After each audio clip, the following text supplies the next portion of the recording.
Neix a Barcelona el 29 d'abril de l'any 1872 al carrer de Selva de Sud, 38.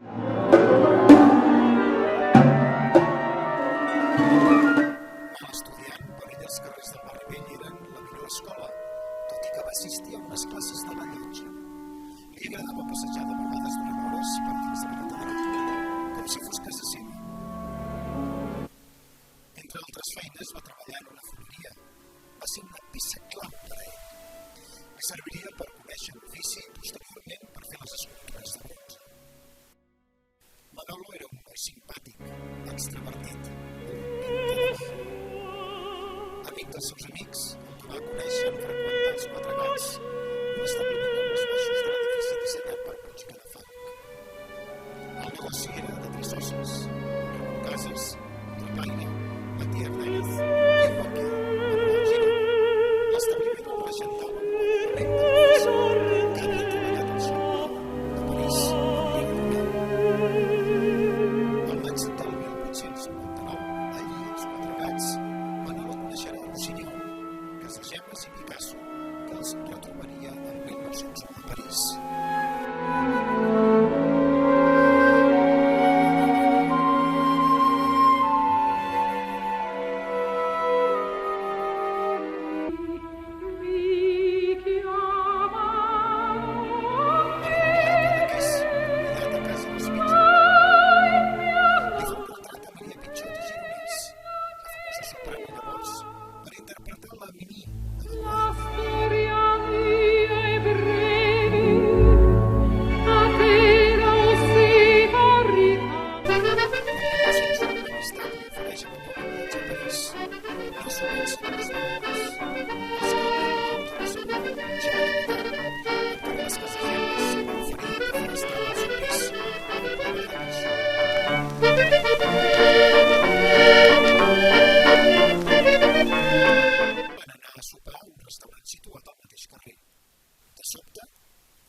Seguit en peta un altre.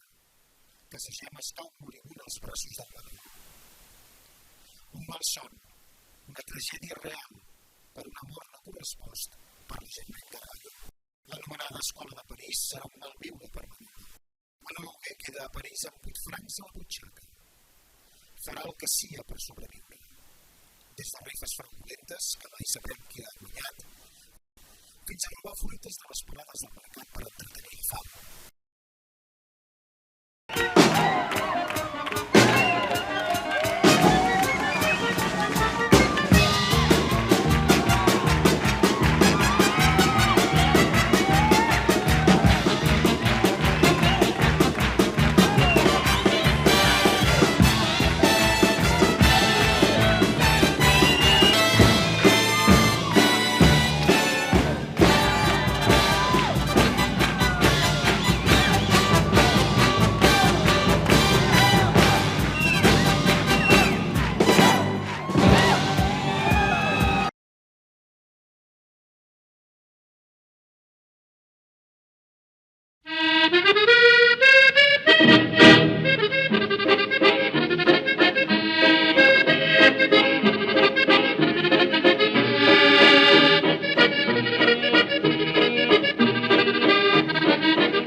Par tes baisers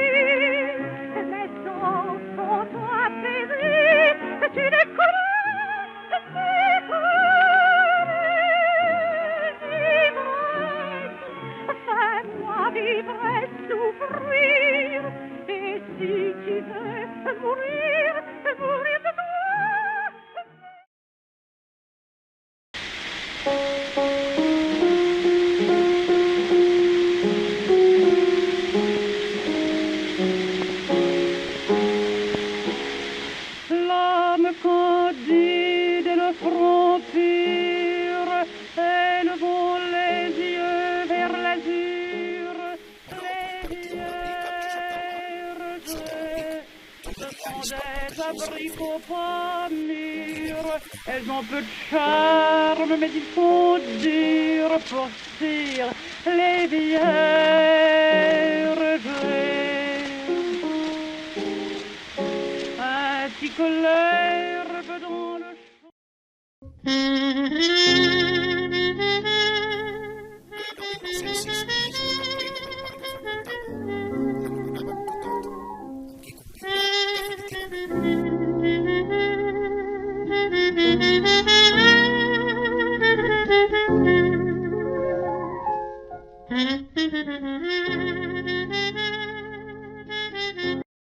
Aquesta relació que s'estableix entre un gran escriptor, Josep Pla, i un gran artista, Manolo Hugué. Quan es coneixen? Pla i Hugué es coneixen a l'any 1919 en el Lion d'Or, que era un bar, un restaurant que es feien tertúlies, i el primer que voldria explicar és que en aquell moment hi ha una diferència d'edat molt important, perquè Pla té 22 anys i Manolo Hugué en té 47. Manolo Hugué ja arriba una trajectòria a París on ha conegut a totes les avantguardes, ha sigut amic de Picasso i de Apollinaire i de Max Jacob i de tants altres, de Moreà. Pla té no és un lema, no? Però és una expressió que fa servir constantment, fins i tot ja força jove, que és que la literatura i la cultura és un esforç, una lluita contra l'oblit. Quan es faci una història de l'art català, Manolo, quina plaça creus que ocuparà? Estem davant d'un escultor. Els escultors, esclar, tenen, diríem, respecte a altres menes d'artistes, el gran problema afegit de l'obra monumental. Esclar, aleshores els escultors els valorem pels seus grans assoliments. Aleshores el Manolo, per entendre'ns, pràcticament no té obra simfònica. Ell va fer sempre, diríem, quartets i cançons, música de cambra, com a diríem, escultor que va fer música de cambra, aquesta meravella, diríem, d'escultures que ens envolten aquí, sense anar més lluny, és difícilment superable, és un prodigi, és una meravella. Ara, probablement, Manolo, fent escultures, podríem dir-ne, de més envergadura, no sé si no hauria perdut una gran part de la seva màgia, de la seva capacitat de seducció. Per tant, a mi ja m'agrada tal com ens ha arribat.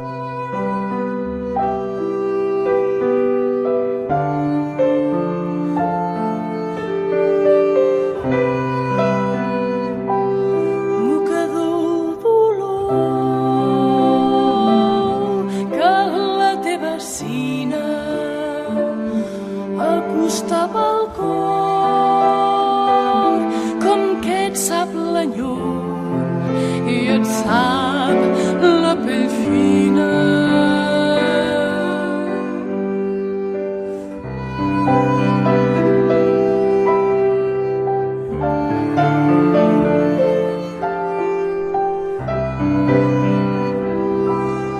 Mocador dolor que la teva sina acostava el cor com que et sap l'enyor i et sap la pell fina. Tremola d'amor, mocador dolor, fregant tarongina com li bat el cor.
discreta melangia. Tot és debades, debades, tot és debades. L'horitzó i la nit, l'esclat i el vent, la ruta i la temença. Tot és debades, l'horitzó i la nit, l'esclat i el vent, la ruta i la temença.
Jo, quan vaig conèixer el Manol, era tan jovenet, que quasi em sembla impossible que llavors pogués arribar a conèixer una persona tan important com ell. Jo tenia 14 anys. I a 14 anys el meu germà em va portar a Cal Manol perquè ell em volia veure, perquè havia parlat abans amb ell i sabia que jo ja des de molt temps feia escultura. Vol ben entès que l'escultura tot el que podia ser feta d'un nano que tenia 14 anys. I esclar, aquell home que a mi em va entusiasmar de seguida, perquè quedava meravellat al veure les coses que sortien de les seves mans, la profunditat humana artística que tenia aquell home. Però sí que de seguida em va entusiasmar la seva escultura. Em va entusiasmar. I a còpia, llavors, de tractar amb ell, perquè una boníssima persona per començar, tenia una humanitat esplèndida i a més de ser un gran artista. Llavors, esclar, a casa seva jo ja vaig començar a anar-hi molt sovint, però molt sovint, i quan vaig ser més gran ja, i inclús llavors que hi anava als vespres perquè era quan jo podia fer-ho més, tenia més lleure per anar-hi a Cal Manol. Moltes vegades, havent sopat, m'anava a Cal Manol i em sortia a les 3 o a les 4 de la matinada. Ell quan s'aixecava, generalment era a una, a les 2, i llavors agafava els tastos i es posava a treballar, o bé a dinar de seguida perquè era tard. I havent dinat, després anava a fer un passeig, llavors es posava a treballar. Però de fet al vespre, llavors estàvem junts, algunes vegades, bastantes, venia gent. El Manol era un home que el que volia era que l'escoltessin. Era un home d'una dialèctica tan formidable que s'ho emportava tot. Vol dir que unes vetllades passades al seu costat eren magnífiques. El Manol és un home que sempre generalment es fan comparacions, encara que potser no s'haurien de fer, però és inevitable. El Manol és un dels més grans escultors que jo he conegut. No solament que jo he conegut, sinó, esclar, amb els llibres d'art que tinc, les coses que he vist pels museus molt importants, amb obres molt bones, és dels pocs que m'interessa més, que m'ha interessat més sempre. El Manol té una capacitat per plasmar la forma, com poques vegades hi ha hagut escultors que ho han fet, perquè tenia una simplicitat. Ho veia d'una manera tan neta i tan segura la forma, tal com havia de ser, que quan se li posava algú davant, era l'esperit d'aquell home que ho passava en el fang, perquè agafava l'essència de l'home, de la figura que tenia al davant. Això en quant a retrat. I quan feia l'escultura, doncs esclar, no seguia semblant ningú, però sí que ell volia fer allò i li sortia allò que ell volia. Encara que ell diu que quan volia fer una dona li sortia una granota, això em feia molta gràcia, perquè el Manol, doncs, toca més de peus a terra. El Manol captava més la cosa essencial que ha de tenir l'escultura, que no passa amb Miquel Àngel. Costa molt de simplificar, costa molt més que no pas d'una figura amb roba que estava vestida, però Miquel Àngel per mi era més escultor. Quan va fer el judici final, que ho va simplificar molt més, és més, per mi, el sentit escultòric és més ben lograt el que va fer Manol que el que va fer Miquel Àngel, tot i que va ser extraordinari.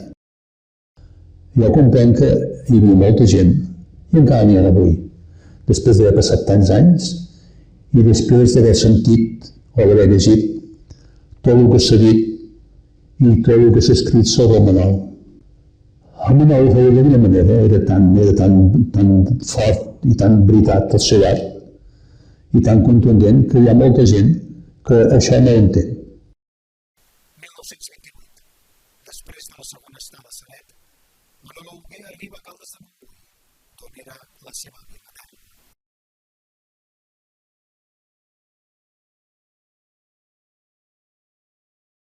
Arriba per quedar-s'hi. Viurà al Mas Manolo amb la seva muller i la seva filla, la Rosa.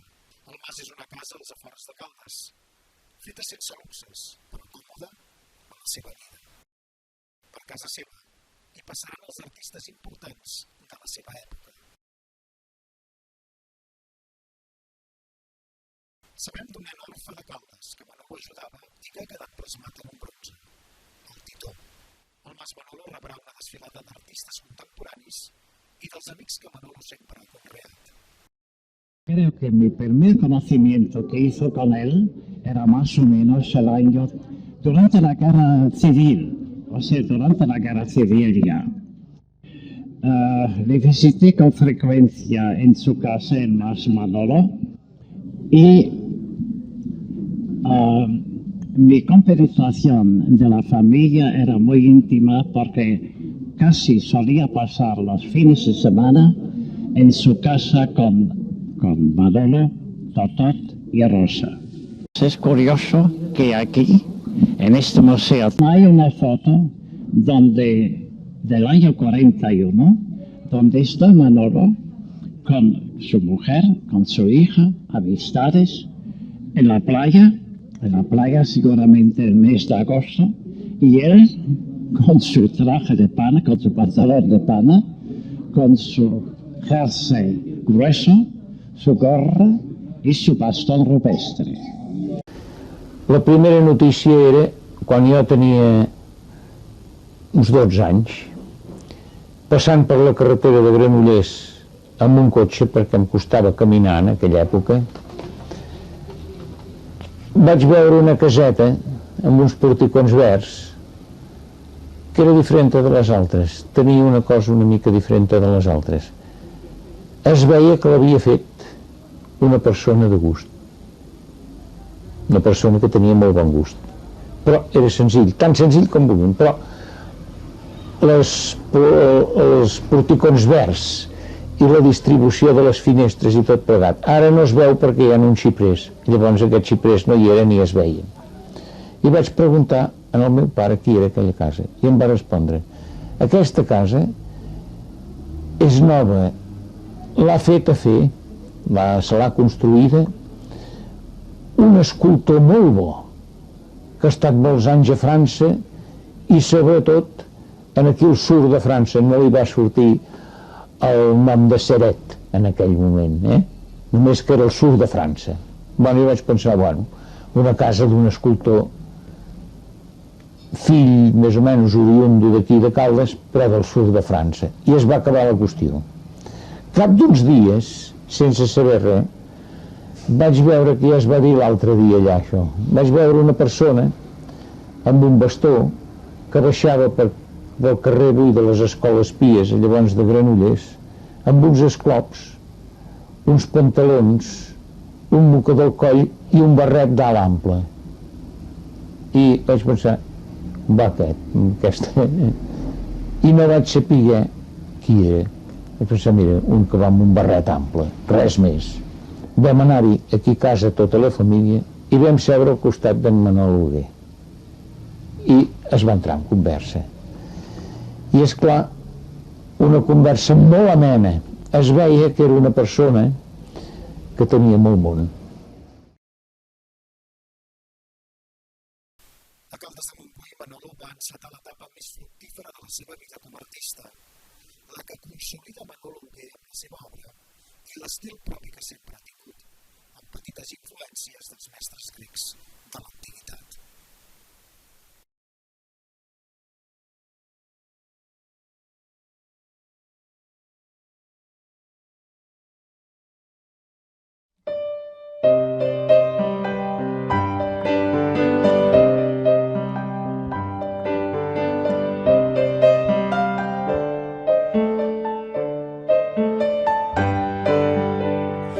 Xiquetes del meu poble seuen en cadira baixa i amunt davant a l'una i un drap tan llarg com un dia sense pa amb xocolata.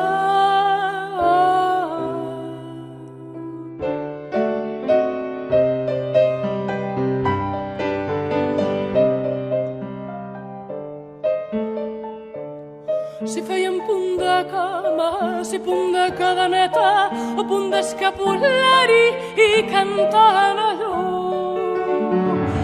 Si feien punt de cama, si punt de cadeneta o punt d'escapulari i cantaven allò. De muntanyes nevades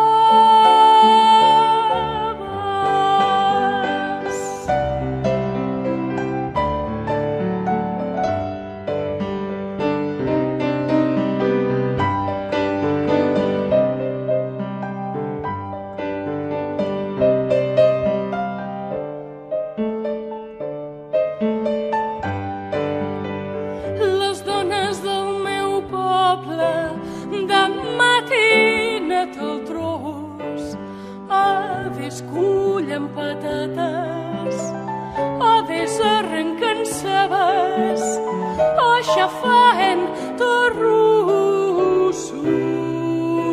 o se'n van a fer herba per als conills, o duien farinetes als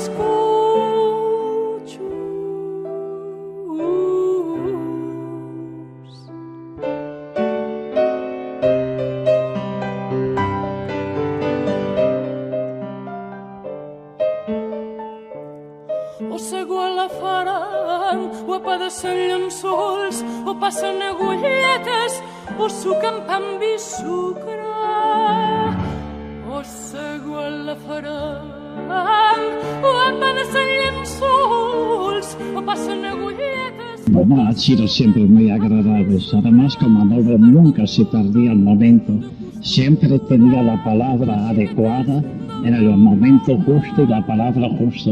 y siempre con gracia y con humanidad.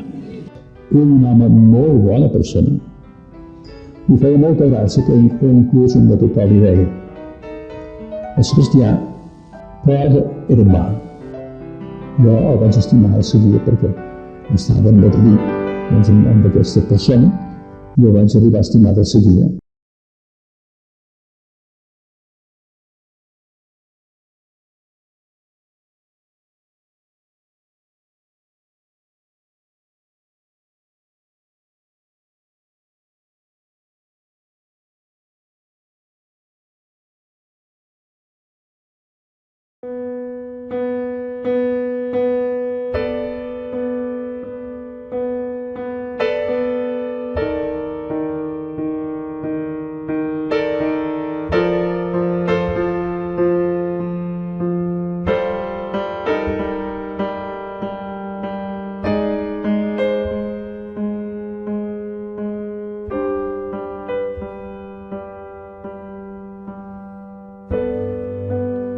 Plovia la vinya i el raïm madur. De l'aigua es polia i era negre i dur. Quan el sol sortia, dos gotims diria que eren els teus